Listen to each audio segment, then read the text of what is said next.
Bonjour à toutes et à tous, bienvenue sur ce webcast de la maladie des filière des maladies rares et immunohématologiques. On va donc aujourd'hui parler pendant une heure de la maladie de Castleman et avec d'une part une pathologiste, Véronique Ménien, qui va exposer les aspects diagnostiques sur l'âme, et puis d'autre part un interniste, Eric Oxenlander, qui va donc nous exposer ces aspects cliniques. C'est Eric qui va commencer, et je cède tout de suite la parole à Eric, puisqu'on a beaucoup de choses à dire. Merci beaucoup Jean-François. Oui, on va vous raconter l'histoire de cette maladie, ou plutôt de ces maladies. Une histoire qui commence il y a presque 70 ans maintenant, avec un anatomopathologiste, justement, Benjamin Castleman, qui était anapathe à Boston, et qui en même temps était éditeur du New England. Et donc ça lui a permis en 1954 de plancher lui-même sur une observation assez particulière d'un adulte qui avait une volumineuse masse médiastinale, donc avec une présentation qui évoquait plutôt un thymome ou un lymphome. Et il a été extrêmement surpris des constatations qu'il a faites sur la pièce, en décrivant des images particulières, originales, sur lesquelles Véronique reviendra tout à l'heure. Mais d'emblée, pendant cette clinicopathe, les gens qui participaient ont bien compris qu'il s'agissait d'une nouvelle maladie.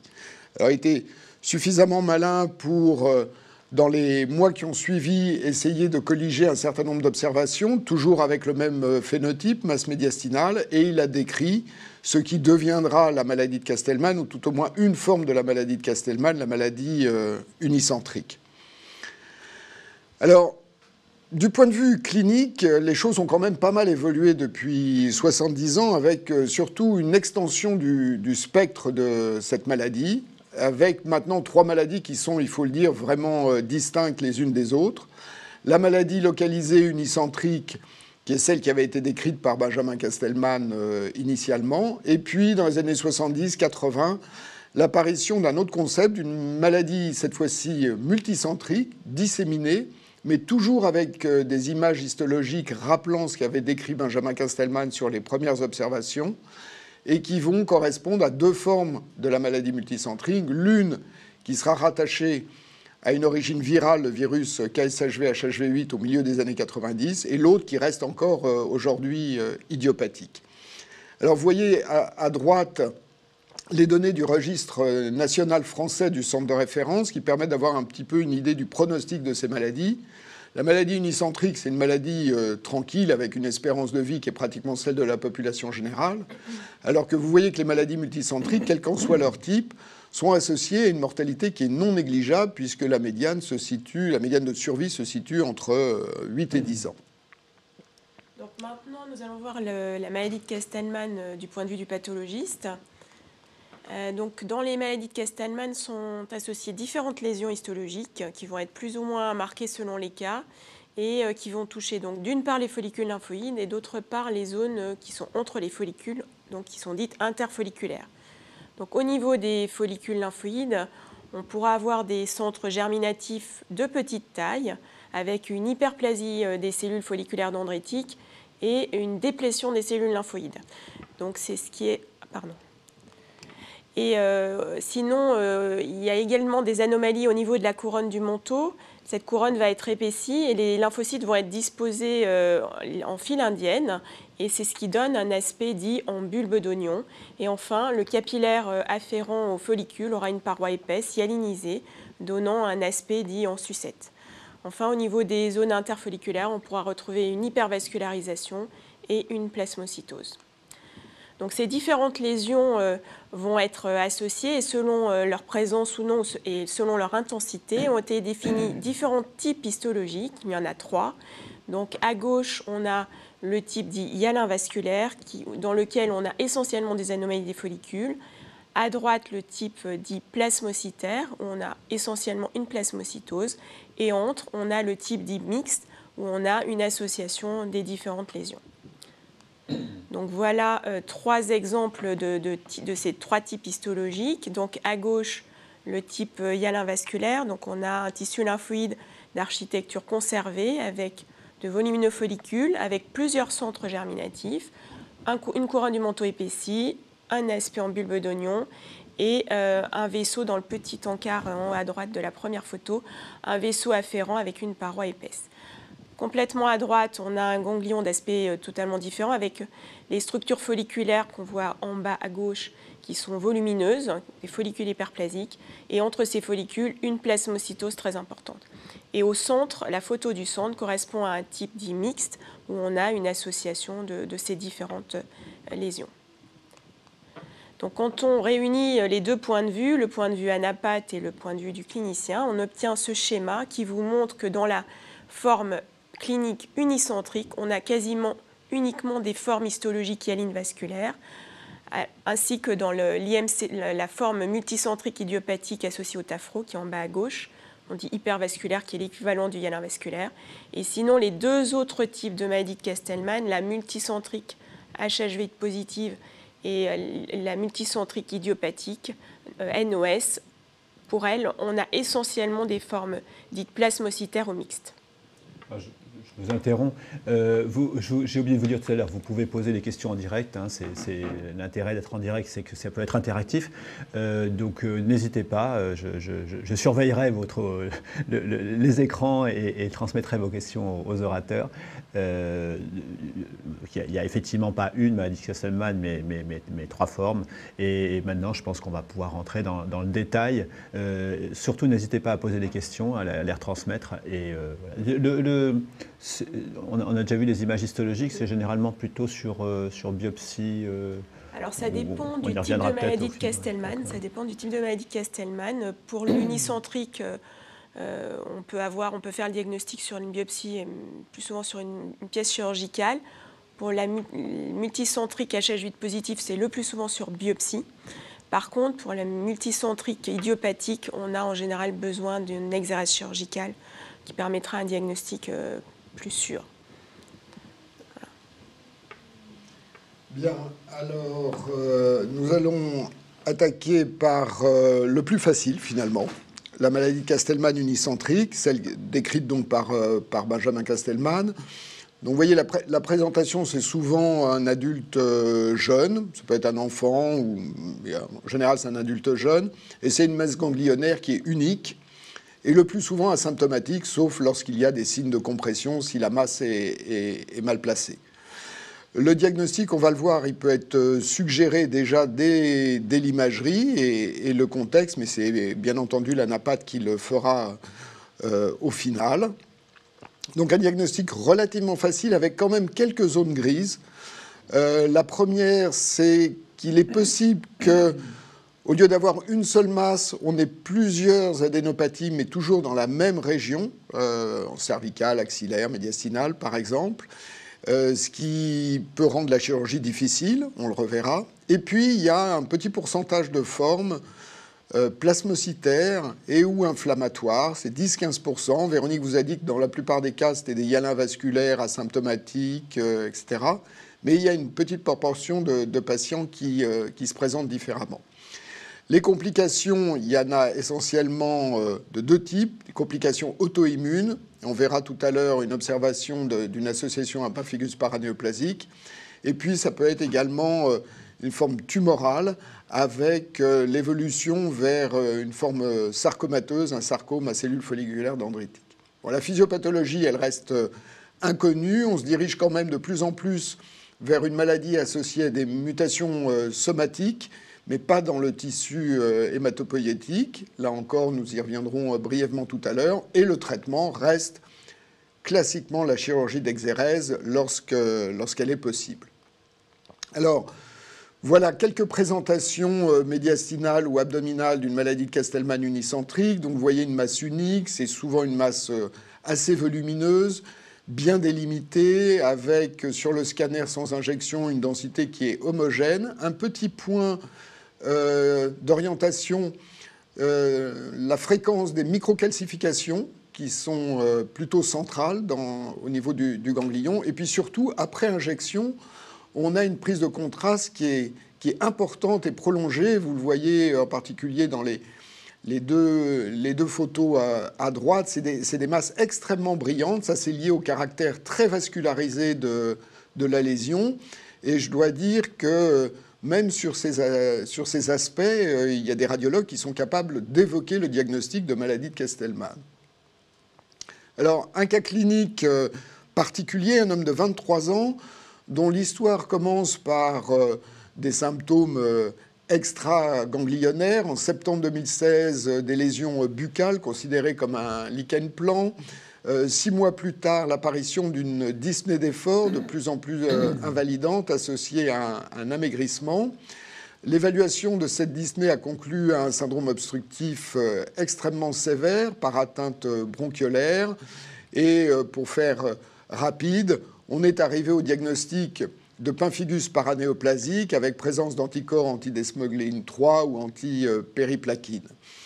Dans l'évaluation de ce patient, la biologie classique était assez banale en dehors d'une hypergammaglobulinémie modérée, mais surtout l'imagerie avait montré une masse abdominale qu'on voit ici, avec les caractéristiques que je viens de vous décrire, c'est-à-dire une masse relativement homogène, prenant fortement le produit de contraste. Alors 2 mots sur le pemphigus paranéoplasique, qui reste vraiment la complication dramatique du Kestelman unicentrique. Complication qui est peut-être un petit peu plus fréquente en Chine. En tout cas, les séries chinoises rapportent des prévalences extrêmement importantes. Donc une maladie où il y a essentiellement des lésions cutanées et muqueuses, et surtout une maladie qui peut être responsable d'une atteinte pulmonaire sévère sous la forme d'une bronchiolite oblitérante avec des lésions irréversibles. Alors, il est important de savoir que cette maladie peut évoluer avec une poussée relativement sévère autour de la chirurgie ou d'une agression de la masse ganglionnaire, que ça soit chirurgicalement, avec de la radiothérapie, etc.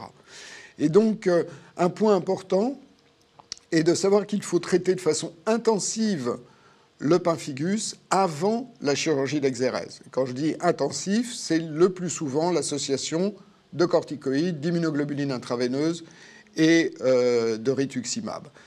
Et ensuite, si on veut avoir l'espoir de contrôler cette maladie auto-immune particulièrement sévère, il faut contrôler complètement le Kestelman, c'est-à-dire, lorsque c'est possible, pratiquer une exérèse totale de la lésion, ce qui a été fait pour ce jeune patient. Donc, sur cette pièce d'exérèse chirurgicale, on voit en haut à gauche l'aspect général avec déjà ce grandissement des structures folliculaires qui, à un plus fort grandissement, sont typiques d'une maladie de Kestelman avec ce centre atrophique et l'aspect en bulbe d'oignon au niveau de la couronne. Et dans les zones interfolliculaires, on a un aspect hypervascularisé avec des structures vasculaires très bien visibles, des petits lymphocytes sinon et pas de plasmocytes. Donc sur le plan histologique, la maladie de Kestelman unicentrique est plus souvent faite, le diagnostic est le plus souvent fait sur une pièce opératoire, mais également parfois sur un prélèvement biopsique. Et donc, comme on vous l'a dit, le type hyalin vasculaire est de loin le plus fréquemment rencontré. Et on a seulement 10% de formes plasmocytaires et mixtes. Je vous interromps peut-être. Oui. Là, tu as eu des diagnostics différentiels ou tu es formel? Tu n'as même pas besoin de l'interniste? Alors, vu quand la présentation clinique, l'aspect morphologique, l'hyalin vasculaire, on a finalement peu de diagnostics différentiels. Alors, il y a des petites particularités à la maladie de Kestelman unicentrique. Alors, il y a 2 choses auxquelles il faut penser, enfin savoir. C'est que, ces formes de maladie de Kestelman unicentrique peuvent être associées à des hyperplasies lymphoblastiques T indolentes. Donc, si on n'a qu'une petite carotte biopsique, il faut être très vigilant. Si on tombe uniquement sur cette zone d'hyperplasie T lymphoblastique indolente, ne pas faire un diagnostic de lymphome lymphoblastique T.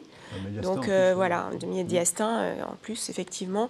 Et donc là, s'il y a une discordance avec la présentation clinique, il faudra bien sûr aller à la chirurgie et qui permettra de rétablir le diagnostic. Et la deuxième particularité, c'est les formes qu'on appelle stroma-rich, qui correspondent, dans lesquelles on a une hyperplasie de cellules stromales dans les zones interfolliculaires et qui peuvent poser le problème de diagnostic avec ce dont parlait Eric tout à l'heure, les sarcomes, les hyperplasies à cellules folliculaires dendritiques, voire des sarcomes à cellules folliculaires dendritiques. Voilà, c'est les deux éléments qu'il faut connaître, garder à l'esprit. Voilà, alors, physiopathologie de cette maladie, encore inconnue, mais je vous ai dit qu'il y avait des pistes. On se dirige vraiment vers une maladie clonale.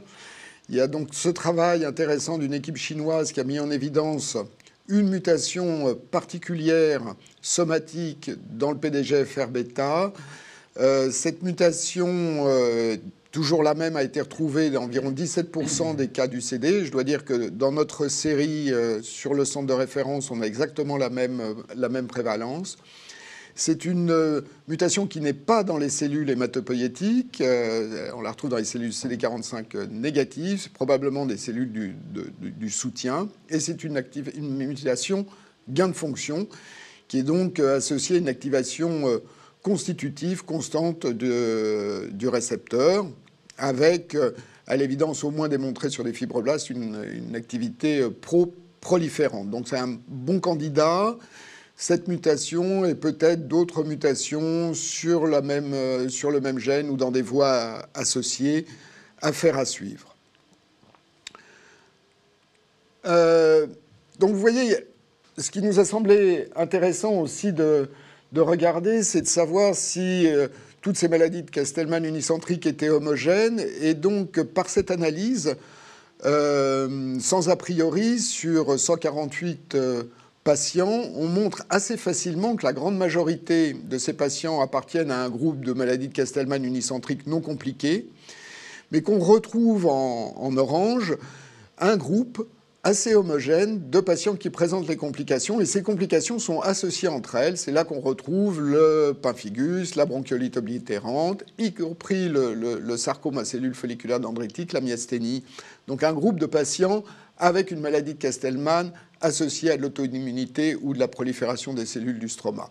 Et puis en bas à droite, on a ce petit groupe, là les 10% dont on a déjà parlé, de forme plasmocytaire avec inflammation, qui, comme vous le verrez, ressemble beaucoup plus à la maladie de Castleman multicentrique idiopathique, dans une forme localisée, si on peut dire, qu'à la maladie classiquement décrite par Benjamin Castleman. Alors, d'un point de vue thérapeutique, on l'a vu, le gold standard, ce qu'on trouve dans les textbooks, c'est qu'il faut les opérer. Chirurgie, exérèse, guérison. Malheureusement, un certain nombre de patients ne peuvent pas aller directement à la chirurgie, essentiellement parce que la lésion est mal placée, très hypervascularisée, et donc susceptible d'être redevable d'une chirurgie assez invasive. Et compte tenu du fait qu'il s'agit d'une tumeur bénigne, un certain nombre de chirurgiens rechignent à aller faire à partir sur un gros chantier pour une tumeur bénigne, finalement.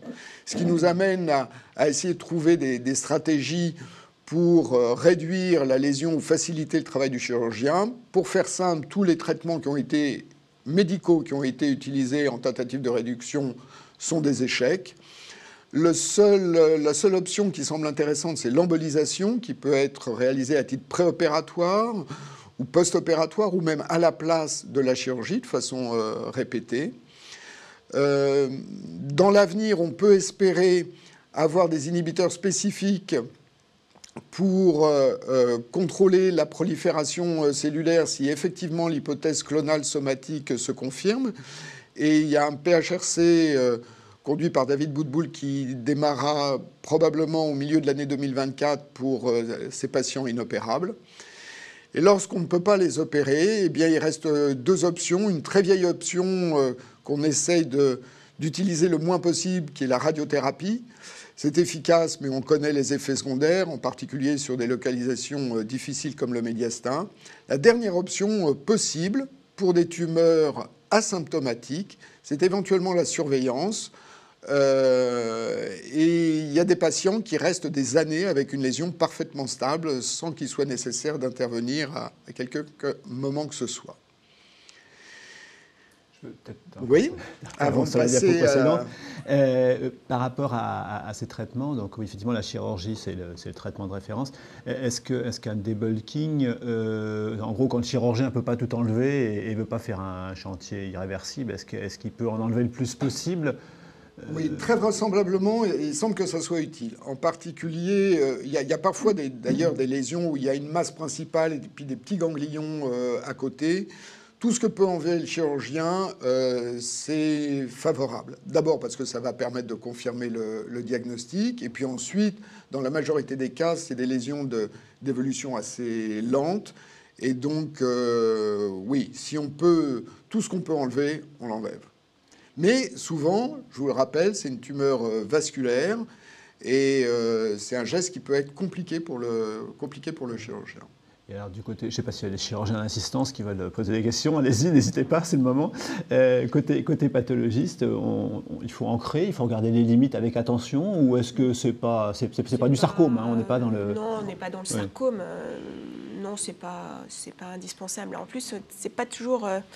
c'est rare finalement. Enfin, souvent, il y a une capsule fibreuse épaisse autour. Donc, c'est vrai qu'on voit quand même que ça a été enlevé complètement. Mais c'est vrai qu'on n'est pas aussi tatillon que sur les sarcomes. Voilà.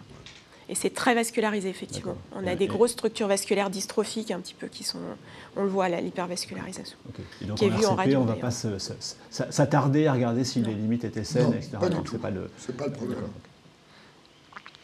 Bien, on va passer à la deuxième maladie, la maladie de Castleman associée au virus HHV8. Donc, on est au milieu des années 90, en même temps qu'on découvre le virus associé au Kaposi.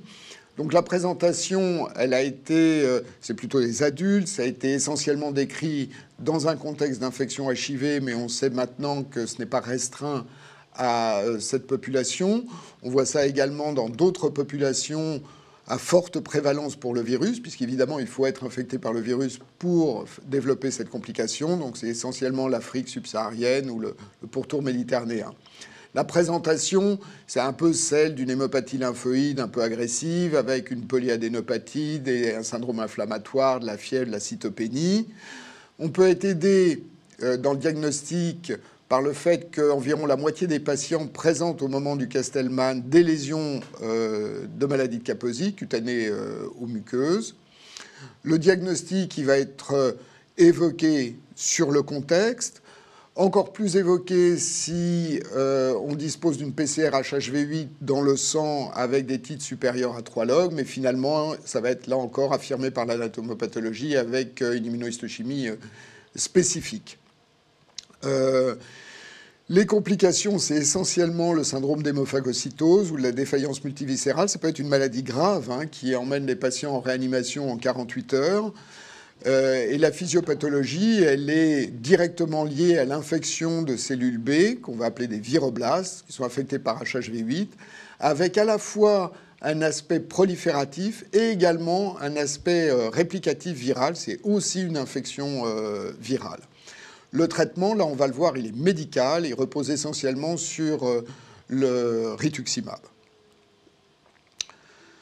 L'histologie, là, je prends la parole parce que c'est tellement simple, c'est une histologie de maladie de Castleman, et il suffit de penser, je dirais, ou de faire systématiquement sur une maladie de Castleman plasmocytaire un marquage spécifique pour HHV8 pour mettre en évidence ces cellules infectées par HHV8 qui, comme on va le voir, ont une particularité, c'est qu'elles sont monotypiques IgM lambda, elles sont en différenciation plasmocytaire, elles sont monotypiques IgM lambda alors qu'elles sont polyclonales.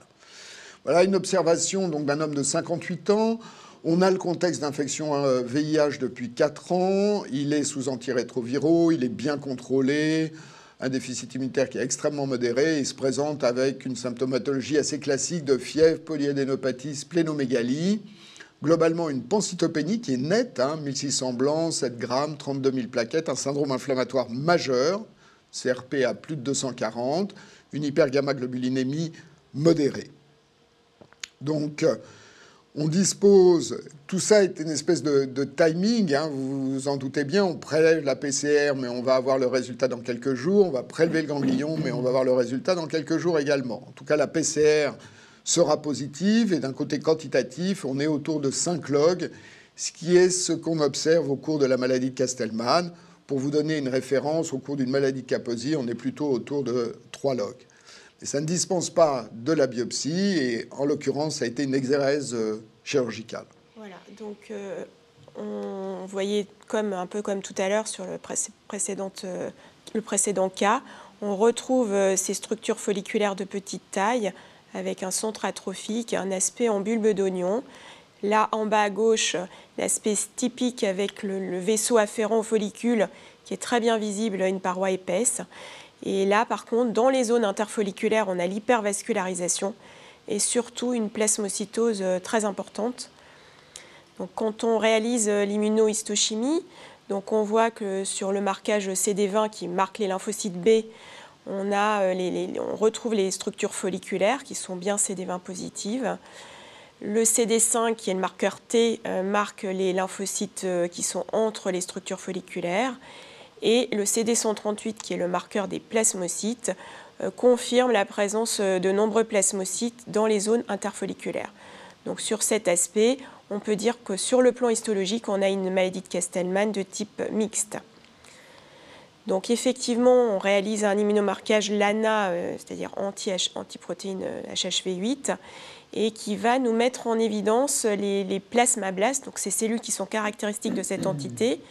Donc ces cellules sont préférentiellement disposées dans les couronnes folliculaires et vous voyez que leur nombre peut être très différent d'un follicule à l'autre. Là, il n'y en a que quelques-unes. Là, elles sont beaucoup plus nombreuses. Et sinon, ces cellules sont également présentes parfois dans les zones interfolliculaires. Donc, comme vous l'a dit Eric, ces cellules sont particulières car elles sont monotypiques IgM lambda. Et par contre, elles sont polyclonales en biologie moléculaire. Et enfin, quand on regardait ce ganglion attentivement, on retrouvait une zone d'aspect totalement différent, qui est en bas à gauche, avec une prolifération de cellules fusiformes, qui était également HHV8 positive. Et cette zone correspondait à une localisation d'une maladie de Kaposi. Alors il faut savoir que la maladie de Kaposi n'est pas toujours très facile à voir sur une exérèse ganglionnaire. Elle se localise souvent plutôt sous la capsule ou le long des sinus et elle est parfois très localisée, donc il faut être très attentif, surtout sur l'HES, mais également après l'étude immunohistochimique anti-HH8. Alors pourquoi il faut s'acharner à trouver ces localisations de maladie de Kaposi éventuelle? C'est parce qu'en cas de maladie de Kaposi associée au Castleman, si on traite ces patients par ritux corticoïde, on risque d'avoir une évolution, une flambée de la maladie de Kaposi. Je t'interromps un petit peu. C'est donc un patient HIV qui ne va pas bien, c'est d'abord ce que j'ai compris, avec polyadénopathie, hépatosplénomégalie. On pourrait imaginer un lymphome aussi. Il y a jamais en plus, tu nous dis que c'est monotypique. Pour la NAPA, c'est toujours tranquille ce diagnostic ou est-ce qu'il y a des... Alors des fois, il y a des cas où, donc là je vous montre un cas où les cellules sont assez nombreuses mais un peu dispersées, mais c'est vrai qu'il y a des cas où les cellules sont groupées et forment des plages. Donc c'est là que se pose le problème de diagnostic différentiel avec quelque chose de beaucoup encore plus agressif qui est le lymphome à grande cellule B associé à HHV8, qui là on sort du cadre de la maladie Castleman. Et donc là c'est effectivement le diagnostic à côté duquel il ne faut pas passer. Alors par ailleurs, pendant longtemps, on a parlé aussi de micro-lymphome dans les maladies de Castleman HH8 positif. Ce terme correspondait à des plages de cellules HH8 positives dont on ne savait pas bien quoi faire finalement. Et on n'a pas pu prouver la signification clinique de ces plages. Donc ce terme de micro-lymphome qui pouvait prêter à confusion pour les cliniciens a été supprimé de la dernière classification OMS, donc on n'en emploie plus. Donc ça, c'est le cas où on a des plages de cellules de plasmablastes. Voilà. Mais encore une fois, c'est un aspect quand même différent des plages qu'on peut rencontrer dans les vrais lymphomes, enfin dans les lymphomes à grandes cellules HH8 positifs. Mais sur des microbiopsies, ça peut être compliqué. Là, il n'y a pas de BV, là? Non, il n'y a jamais de BV. Non, c'est là, justement. Et on fait systématiquement le BV. Le BV peut montrer quelques cellules de petite taille bystander, mais qui n'ont aucune signification. D'accord. OK. Alors, d'un point de vue thérapeutique, on vient de le voir, le traitement de référence, c'est le rituximab. C'est ce qui permet d'obtenir une rémission chez l'immense majorité des patients.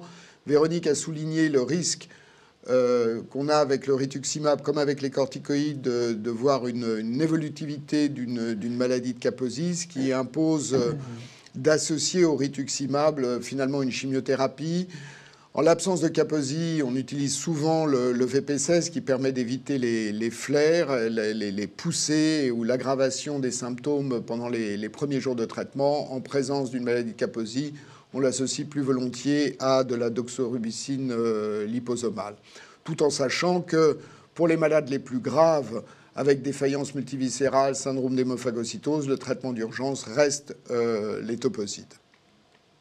Alors on arrive maintenant... oui. J'interromps parce qu'effectivement, j'avais été... Tout à l'heure, on a parlé un petit peu avant la séance de l'urgence. Ces patients-là, ils se présentent habituellement dans un contexte d'urgence, quoi. Alors, c'est assez variable, mais globalement, c'est la forme la plus grave de ces maladies, avec des patients qui peuvent se présenter avec une défaillance multiviscérale qui va toucher... alors c'est essentiellement une pancytopénie fébrile, des troubles de conscience non systématisés qui sont en général associés à une hyperthermie importante, une hémophagocytose, parfois une défaillance respiratoire avec des images pulmonaires qui vont régresser rapidement avec le traitement.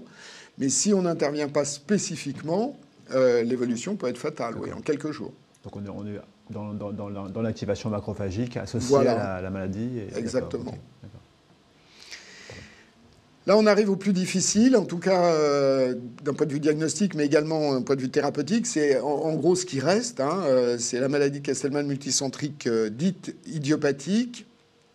Donc la présentation, elle ressemble un petit peu à ce qu'on vient de voir avec le virus HHV8. C'est des adultes, une polyadénopathie, éventuellement une splénomégalie, des signes généraux et inflammatoires.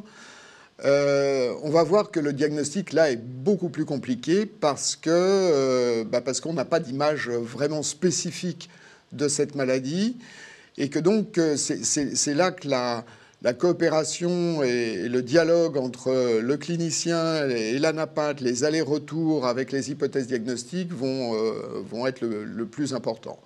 On va voir que cette maladie, elle est aux frontières d'autres syndromes ou d'autres maladies, dans le sens où cette image qu'on va décrire, compatible avec un Castleman, on peut l'observer dans d'autres maladies, ce qui fait toute la difficulté de ce diagnostic. En ce qui concerne la physiopathologie, elle reste inconnue, mais on sait depuis très longtemps que l'interleukine 6 joue un rôle important dans les symptômes, ce qu'on comprend bien, puisqu'on va voir qu'il y a essentiellement une prolifération plasmocytaire, une hypergammaglobulinémie et des signes inflammatoires. Donc ça va expliquer également pourquoi les premiers traitements développés et le traitement actuellement validé dans cette maladie est un anticorps monoclonal dirigé contre l'interleukine 6. Alors, c'est tellement compliqué ce diagnostic. Il a fait l'objet d'une réunion d'experts qui a abouti à des recommandations en 2017 pour proposer, ou tout au moins de façon à ce qu'on parle tous à peu près de la même chose lorsqu'on parle de Castleman multicentrique idiopathique. Vous voyez qu'il y a 3 composantes pour faire ce diagnostic. D'abord, il faut que l'anapathe, qui est des ganglions, évidemment, et que ces biopsies ganglionnaires soient compatibles, en anglais « consistent with » un diagnostic de Castleman. C'est-à-dire que l'anapathe ne va pas dire « c'est un ganglion de Castleman », mais il va dire « il y a des lésions de type Castleman ou compatibles avec ce diagnostic ».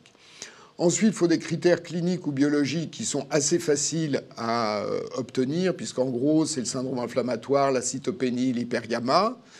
Et le troisième point, le plus important, c'est l'exclusion d'une autre pathologie.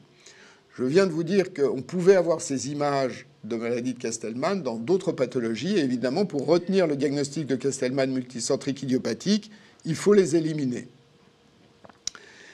Alors l'anapathe, quand même... Alors, donc, voilà, donc on reprend les 2 critères majeurs de cette... pour faire ce diagnostic d'IMCD. Et donc, quand on regarde pour le critère, le deuxième critère majeur, qui est le critère histologique, les membres de la conférence de consensus ont étudié 5 lésions élémentaires et donc ils ont gradé. Et donc, ils ont considéré qu'on pouvait retenir l'aspect histopathologique comme critère majeur si on avait un grade 2 ou 3 pour le follicule régressif, qui est la première lésion en haut, ou pour la plasmocytose, qui est en bas. Donc ça veut dire que finalement, on a très vite ce critère majeur, puisque dès qu'on a une plasmocytose importante, on va avoir ce critère majeur. Alors, il y a deux éléments qu'il faut connaître, qu'il faut toujours garder à l'esprit. C'est que, l'aspect peut être très varié d'un ganglion à l'autre, et même dans un même ganglion, et qu'ensuite, il faut quand même le reconnaître, la reproductibilité n'est pas toujours parfaite entre anapathes, et ça pose surtout problème quand on a des lésions qui sont entre 1 et 2. Donc, il faut quand même le garder à l'esprit. Voilà, alors, quels sont ces diagnostics différentiels? Alors, probablement le groupe sur lequel je voudrais insister le plus, parce qu'il s'associe à une perte de chance si on ne fait pas le diagnostic, c'est le groupe des pathologies malignes, des hémopathies lymphoïdes malignes. En premier lieu, le lymphome de Hodgkin, lymphome non hodgkinien également, mais surtout le lymphome de Hodgkin. On va voir que cette maladie peut s'associer à des images de Castleman, que ce soit dans le même ganglion, dans la masse même du Hodgkin, ou sur un petit ganglion satellite. Donc ça, c'est vraiment le point le plus important, à mon avis, de ce diagnostic différentiel. Ensuite, il y a d'autres diagnostics qui correspondent aux maladies inflammatoires ou auto-immunes. Vous en avez une liste ici, lupus, Sjögren, les arthrites inflammatoires, la maladie IgG4. Je dois dire qu'en général, lorsqu'il y a des adénopathies de type Castleman, ces maladies sont hyperactives et donc de diagnostic, en principe, pas trop difficile.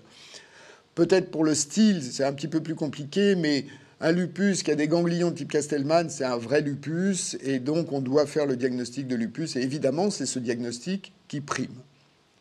En ce qui concerne les déficits immunitaires primitifs, vous voyez qu'il y a un certain nombre de déficits et un nombre croissant qui peuvent être responsables d'adénopathie de type Castleman. Je pense que c'est probablement un diagnostic à évoquer lorsqu'on a un début dans l'enfance, en tout cas, a fortiori s'il y avait une forme familiale, mais ça n'existe pas pour le moment. Mais début dans l'enfance, on doit se poser la question d'un déficit immunitaire primitif. Les diagnostics infectieux, je trouve qu'ils sont un peu théoriques. En général, on n'arrive pas à ce niveau de discussion, le diagnostic est déjà fait. Donc, le Hodgkin, obsession.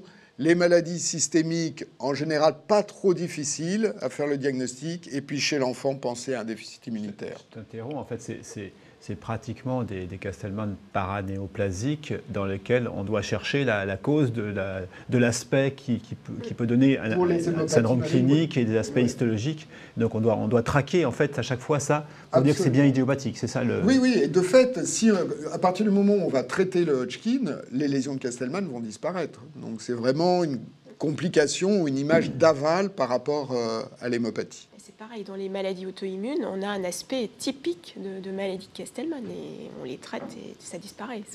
C'est une image. Il faut bien regarder, c'est une image. Bien, troisième cas clinique, une femme de 45 ans.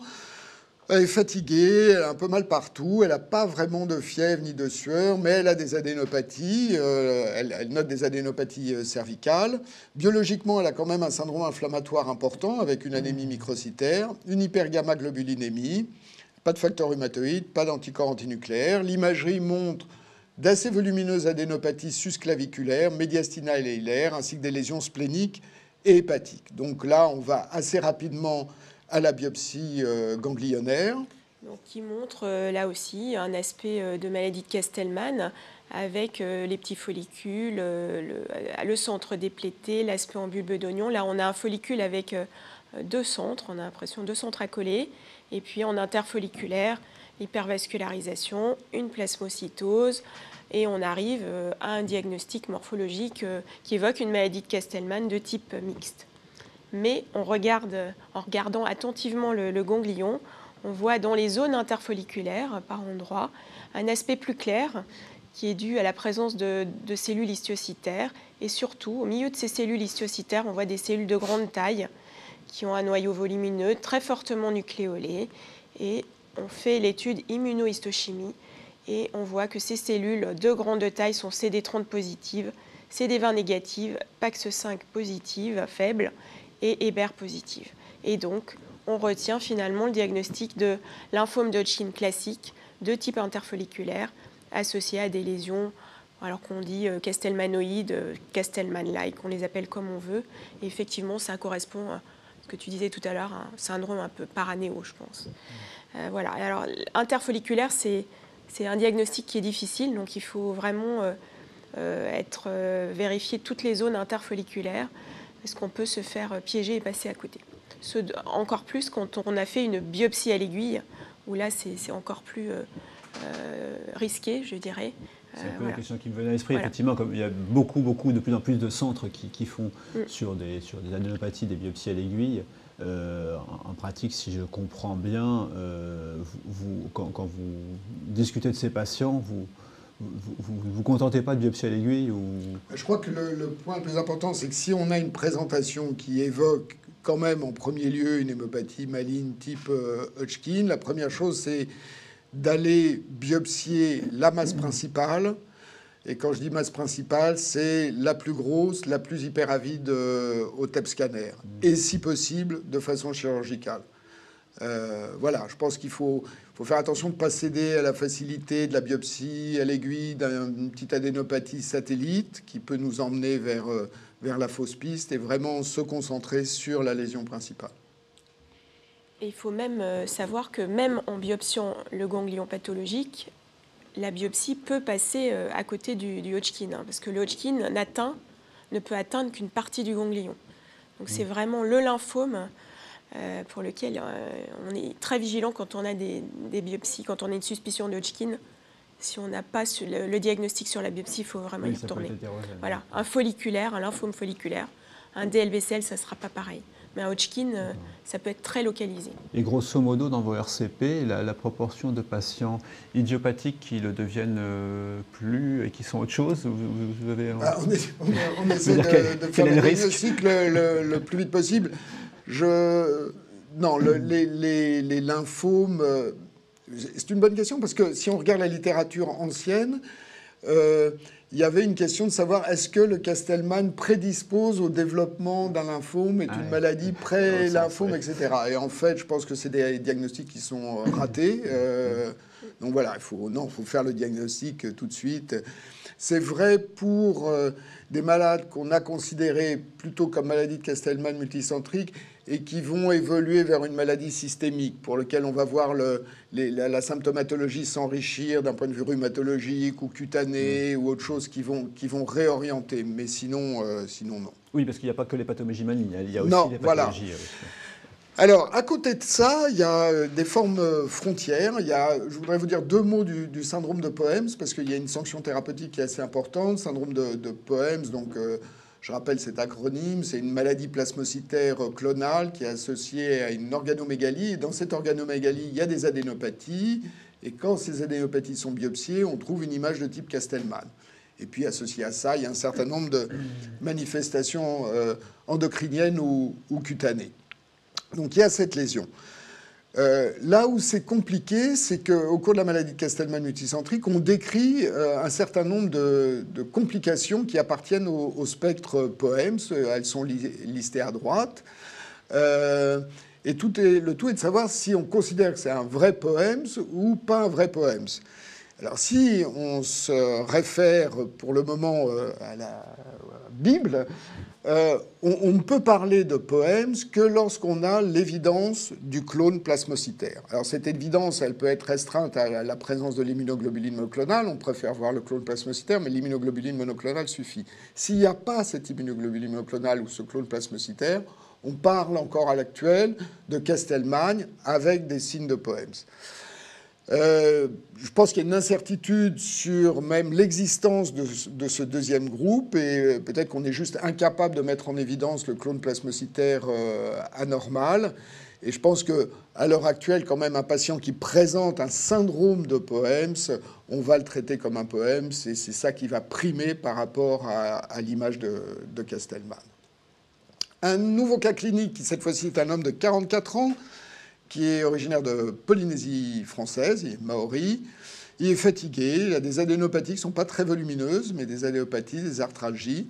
Et il a essentiellement un syndrome inflammatoire avec une anémie inflammatoire et une hypergammaglobulinémie considérable. Vous voyez l'électrophorèse à droite avec plus de 100 grammes de protides totaux. Par ailleurs, sur le scan, on retrouve des petites adénopathies sus- et sous-diaphragmatiques et des lésions pulmonaires.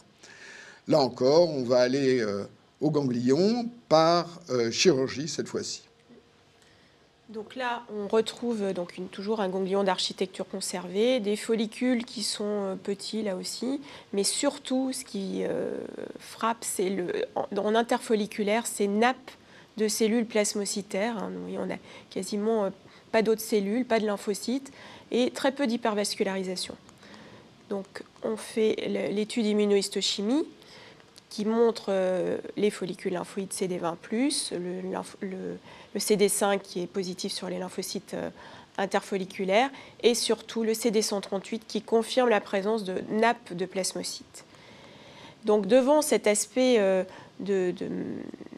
avec une plasmocytose très importante des zones interfolliculaires, on peut évoquer plusieurs diagnostics, donc une pathologie infectieuse, une pathologie dysimmunitaire, une néoplasie plasmocytaire, une maladie associée aux IgG4 et enfin éventuellement donc, une maladie de Kestelman de type plasmocytaire.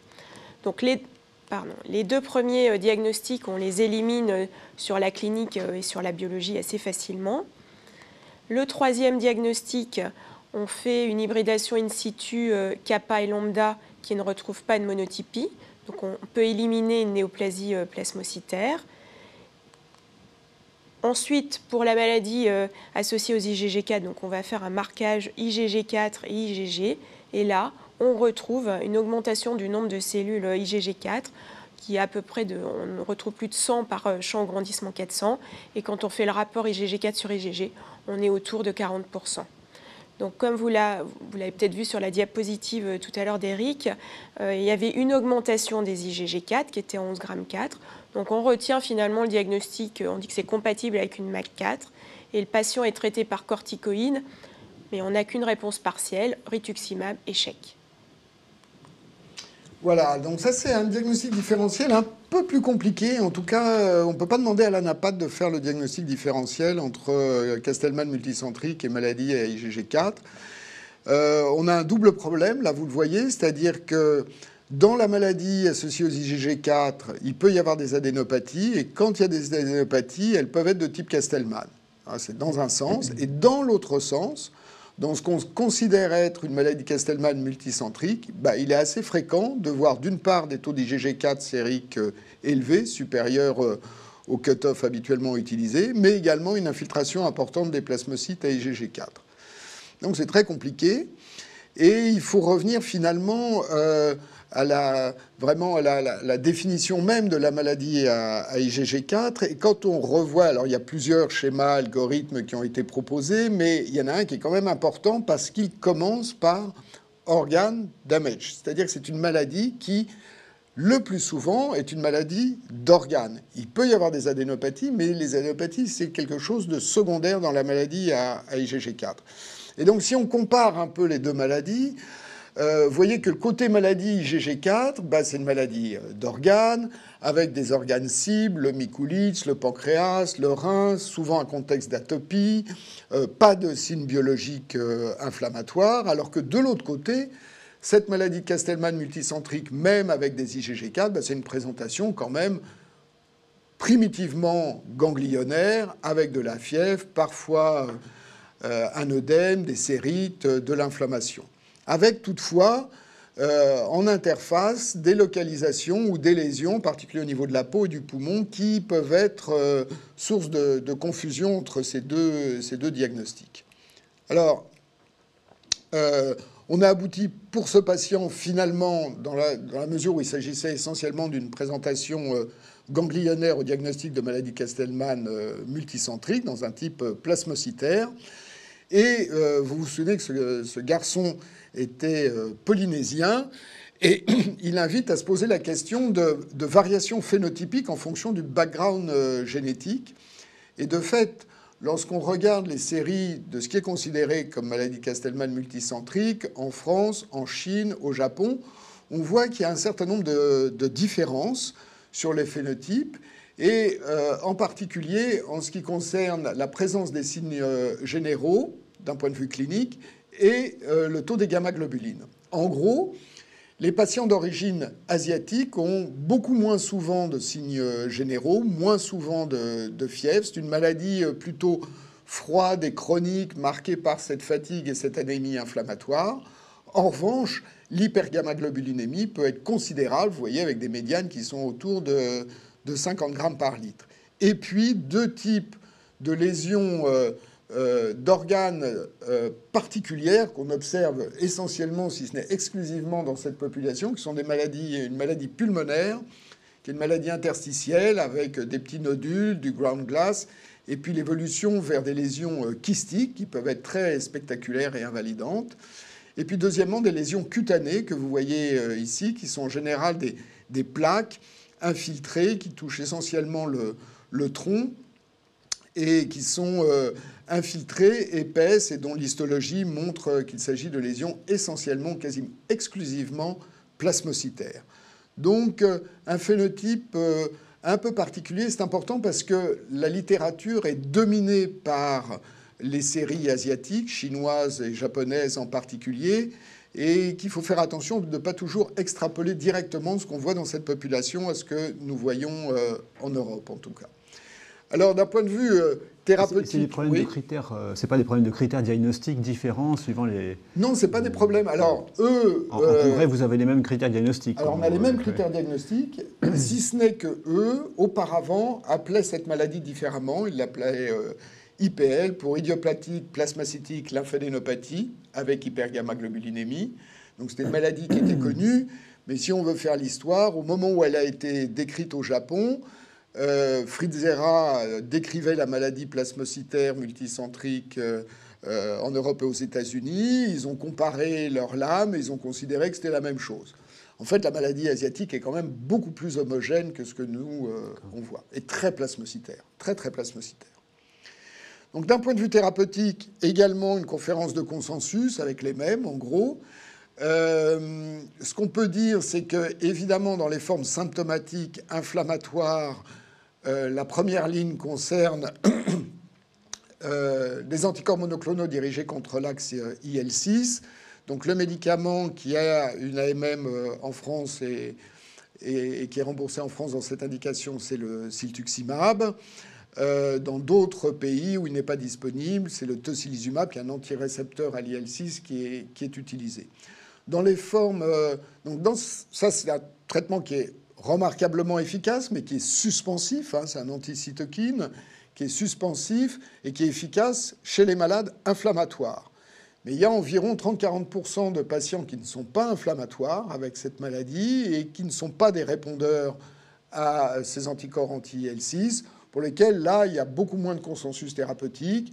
Il y a peut-être de la place encore pour le rituximab, des corticoïdes, ou même de la chimiothérapie, comme c'est utilisé en particulier en Asie.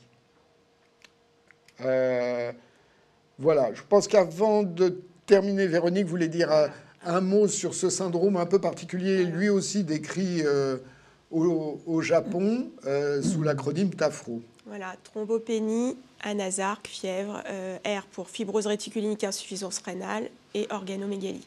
Alors oui, un petit mot sur le plan anapathe. Donc ces patients présentent souvent des lésions, des ganglions, et quand on réalise une exérèse de ces ganglions, on retrouve des lésions de maladie de Kestelman. Alors elles sont dites appelées hypervasculaires. En réalité, c'est des lésions qui sont similaires au type hyalin vasculaire de l'UCD. Alors on trouve également des formes mixtes ou plasmocytaires. Et sinon, ces patients ont souvent une atteinte médulaire, et quand on réalise une biopsie ostéomédulaire, on a un aspect assez particulier qui est important de connaître parce qu'on a un aspect qu'on pourrait appeler néoplasie myéloproliférative chronique like. On est beaucoup dans le like. Voilà, parce que ça ressemble vraiment à nos anciens SMP, les néoplasies myéloprolifératives chroniques. On a une moelle osseuse hyperplasique, donc très riche, avec une hyperplasie de la lignée mégacarucitaire et des anomalies qui, là aussi, ressemblent des mégas qui ressemblent à ceux des myélofibroses idiopathiques. Et puis, surtout, une fibrose réticulinique diffuse de grade 1. Donc, on a tous les ingrédients pour faire un diagnostic de néoplasie myéloproliférative chronique. Donc en général, quand on est dans ce cas de figure, on a une clinique qui ne va pas du tout avec une néoplasie myéloproliférative chronique. Donc il faut revenir à la clinique, vérifier qu'il n'y a pas de ganglions. Et en général, souvent on en trouve. Et donc on prélève ces ganglions et on retrouve des lésions de maladie de Castleman. Et on peut arriver au diagnostic de Tafro. Donc pour finir, quels sont les messages à retenir? Donc UCD, donc diagnostic facile finalement. HHV8, diagnostic facile aussi, quand on a le contexte, VIH+. Mais à faire vite, c'est ça? Oui, à faire vite, exactement, à faire vite. Il suffit de faire un immunomarquage HHV8, donc c'est facile. Kaposi, donc on fait le marquage. Et puis, alors, comme vous l'avez compris, l'idiopathique, c'est nettement plus compliqué. Donc, diagnostic sur biopsie chirurgicale, pas sur biopsie à l'aiguille. Parce qu'il n'y a aucun signe clinique ni anapathe qui est spécifique. Vous avez vu, il y a de nombreux diagnostics différentiels éliminés avant de retenir ces diagnostics, en particulier dans les lymphomes, le lymphome de Hodgkin, puis les maladies auto-immunes. Et enfin, comme Eric vous l'a montré, beaucoup de formes frontières, POMS, MAC4, Tafro. Et donc, pour terminer, l'IMCD, il faut y penser, savoir l'évoquer, mais sans faire de diagnostic par excès. Donc, c'est un véritable challenge. Alors, comment on s'en sort? Par les confrontations avec les autres données et puis surtout par les confrontations au cours des RCP locales ou nationales, puisque Eric a mis en place une RCP nationale qui a lieu tous les mois à Saint-Louis, le deuxième mardi du mois, où tous les cliniciens anapathes sont les bienvenus. Oui, je crois que c'est vraiment important, c'est pas par feuilletant, mais là, il faut vraiment confronter l'anapathe et la clinique. Et c'est souvent en aller-retour, parce que comme tu l'as dit dans l'introduction, ça peut démarrer du clinicien, la suggestion diagnostique, ou démarrer de l'anapathe. Et donc, il va falloir avoir cet aller-retour d'informations pour essayer d'être le moins mauvais possible. Hein. Mais autant à gauche, on peut avoir nos exigences, pour UCD, maladie HHV8, idiopathique, il faut rester humble, hein, je crois, et on peut être amené, comme on l'a dit tout à l'heure, à rectifier le diagnostic dans le suivi. Merci beaucoup à tous les deux. Je n'ai pas vu apparaître de questions. J'espère qu'en régie, vous avez pu vérifier qu'il n'y avait pas de questions qui étaient bloquées, qu'on ne voyait pas apparaître. J'en ai posé. S'il y en a qui apparaissent, surtout n'hésitez pas. Moi, j'en ai encore. Dans l'avenir, qu'est-ce qu'il y a comme j'ai compris dans la forme localisée qu'il y a ces mutations oncogéniques. On imagine qu'il y en a d'autres qui vont être découvertes, que ça va être... On s'oriente vers quelque chose de néoplasie. Est-ce qu'il y a des essais cliniques? Est-ce qu'il y a des... Alors, dans la forme unicentrique, effectivement, il y a un essai clinique, un PHRC, qui est conduit par David Boudboul, qui va démarrer à l'été 2024, qui va utiliser un inhibiteur du PDGFR-bêta. L'idée étant de pouvoir apporter une solution thérapeutique pour ces malades inopérables, parce qu'il y en a quand même, et avec des complications. Donc ça, c'est la première option pour l'unicentrique. Dans la maladie HHV8, il n'y a rien de bien nouveau. On aimerait vraiment disposer d'un antiviral parce que la composante réplication virale, elle existe vraiment dans cette maladie. Mais il n'y a pas à l'heure actuelle d'antiviral efficace sur ce virus, sur HHV8, absolument. Et pour le multicentrique idiopathique, on a actuellement un traitement qui est efficace, mais simplement pour, disons, 60% des patients. On sait maintenant qu'il y a d'autres voies d'activation qui sont impliquées, en particulier la voie mTOR et les JAK-STAT. Donc il y a déjà un certain nombre de patients qui ont été traités par un inhibiteur de mTOR, le sirolimus, avec succès, et quelques malades de façon anecdotique par des inhibiteurs de JAK-STAT, en particulier dans les formes les plus graves de cette maladie. Donc il y a un panel de traitements quand même en cours d'évaluation, avec toute la difficulté qu'on a pour les maladies rares, à monter un essai thérapeutique, vous l'imaginez. Oui, bien sûr. Bon, et donc, message final, c'est les RCP, c'est important. Ouais. Les RCP nationales et la filière Marie. À la fois à titre diagnostique et thérapeutique. Justement, dans les quelques secondes qui me restent pour la filière Marie, donc maladie rare en immunohématologie, donc très active, bien sûr, avec beaucoup de maladies rares différentes. Je peux peut-être présenter les... Ah, merci. J'ai pas eu la formation au passage de diapo, mais Voilà. je vais tenter. Donc il y a des rendez-vous futurs pour la filière Marie. Hein, donc il y a une soirée post-ASH d'abord, où vont être présentés il y a un best-of en gros des présentations dans les maladies rares de la filière qui sont faits par des internes qui ont pu aller grâce à la filière Marie là-bas et qui reviennent présenter les différents aspects qui ont été abordés. Il y a également prochainement, en début mars, un webcast sur les situations graves dans les maladies rares immunohématologiques encore. Hein, donc c'est accessible, ça peut être soit en présentiel, soit accessible également en webcast. Et donc je vous encourage à y participer. La filière s'investit également dans les régions. Hein, et chaque année, il y a au moins 2 régions de France qui sont avec des topos qui sont faits localement, donc plus destinés aux personnes qui travaillent localement. Donc cette année, il y a en Guyane qui va être fait à Cayenne. Et puis il y aura également dans la région Centre-Val de Loire, à Tours, une présentation qui va être faite. Et puis bien sûr, les journées annuelles qui sont là encore soit en webcast, soit en présentiel, qui sont à la Maison de la Amérique latine, donc à Paris, où sont faits différents topos scientifiques. Et voilà. Mais merci beaucoup à tous les deux. Et je pense qu'on a terminé.